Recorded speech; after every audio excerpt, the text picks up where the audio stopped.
নমস্কার প্রিয় ছাত্রছাত্রীরা, তোমাদের সকলকে আগন্তুক ইউটিউব চ্যানেলে স্বাগত জানিয়ে শুরু করছি আজকের আলোচনা। আজকের বিষয় অষ্টম শ্রেণীর ইংলিশ টেক্সট বইয়ের যে লেসন 4 আছে, সেই লেসন 4-এর অ্যাক্টিভিটি 6 ইংলিশ প্রশ্নের উত্তর।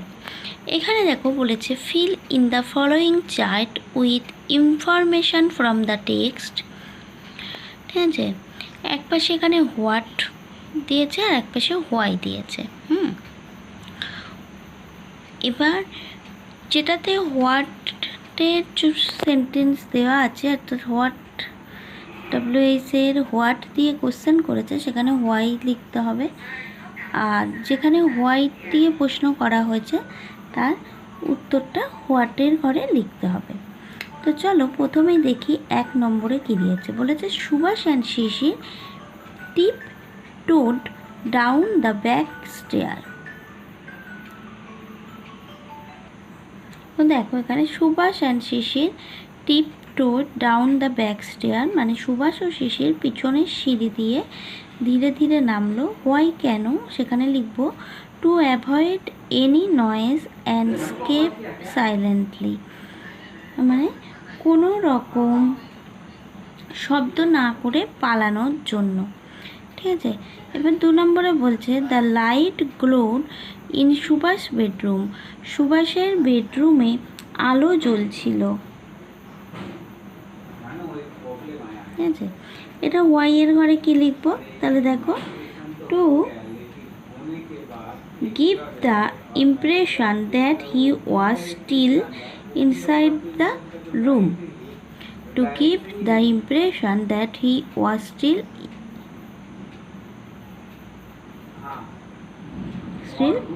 inside the room, তার মানেটা হচ্ছে তিনি তখনও ঘরে আছেন, এটা বোঝানোর জন্য আলোটা জ্বালিয়ে গিয়েছিল।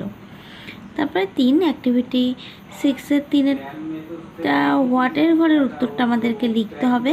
হোয়াইটা দিয়ে দিয়েছে দ্য কার এনগেজ ফল্টার, মানে গাড়ির ইঞ্জিনটি গড়গড় করছিল। What they share a few anxious movement together.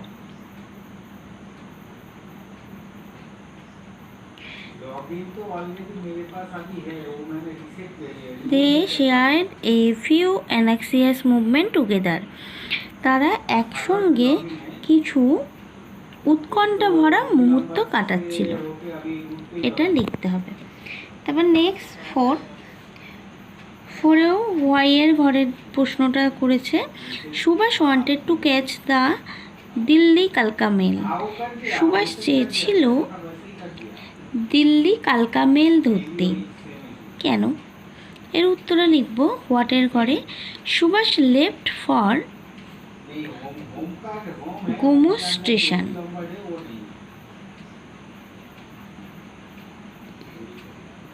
Subhash left for Gomoh station, অর্থাৎ সুভাষ গোমো স্টেশনের জন্য রওনা হয়েছিল, সেই জন্য।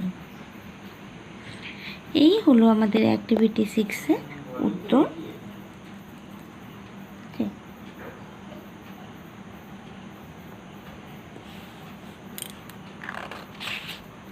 অ্যাক্টিভিটি 6-এর যে উত্তরগুলো আমি তোমাদের সঙ্গে শেয়ার করলাম,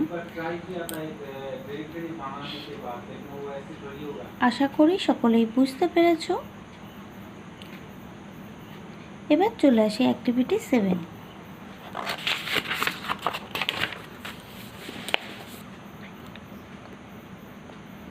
এখানে যে অ্যাক্টিভিটি 7টা আছে, এখানে বলেছে অ্যান্সার দ্য ফলোয়িং কোয়েশ্চেন। এতে বলেছে in which direction did Shishir drive after leaving Elgin Road. তো দেখো এর উত্তরটা কি লিখবো, after leaving Elgin Road Shishir drove together Howrah. Elgin Road থেকে বেরিয়ে শিশির হাওড়ার দিকে গাড়ি চালিয়ে গেলেন। ঠিক আছে, এবার চলে আসি বিয়েরটা, অ্যাক্টিভিটি 7-এর B. Who was Ashok. Ashok কে ছিলেন? How did he help in Subhash escape. তিনি কিভাবে সুভাষকে পালিয়ে যেতে সাহায্য করেছিলেন? তো এর উত্তরে লিখব Ashok was Shishir brothers. He help in Subhash escape by giving him shelter in his house. Ashok ছিলেন শিশিরের ভাই। তিনি সুভাষকে পালিয়ে যেতে সাহায্য করেন তাকে তার বাড়িতে আশ্রয় দিয়ে। নেক্সট সি, অ্যাক্টিভিটি 7-এর যে সির কোয়েশ্চেনটা বা সেটা নিয়ে আলোচনা করব। Describe Shishir last sight of Subhash. Shishir সুভাষকে শেষ দৃশ্যে যেভাবে দেখেছিলেন তা বর্ণনা করো। When Shishir saw Subhash last time, he was walking across the railway overbridge with his usual majestic gait. শিশির সুভাষকে শেষবার যখন দেখেন তখন তিনি রেলওয়ে ওভারব্রিজের উপর দিয়ে তার স্বাভাবিক রাজকীয় ভঙ্গিতে হেঁটে যাচ্ছিলেন।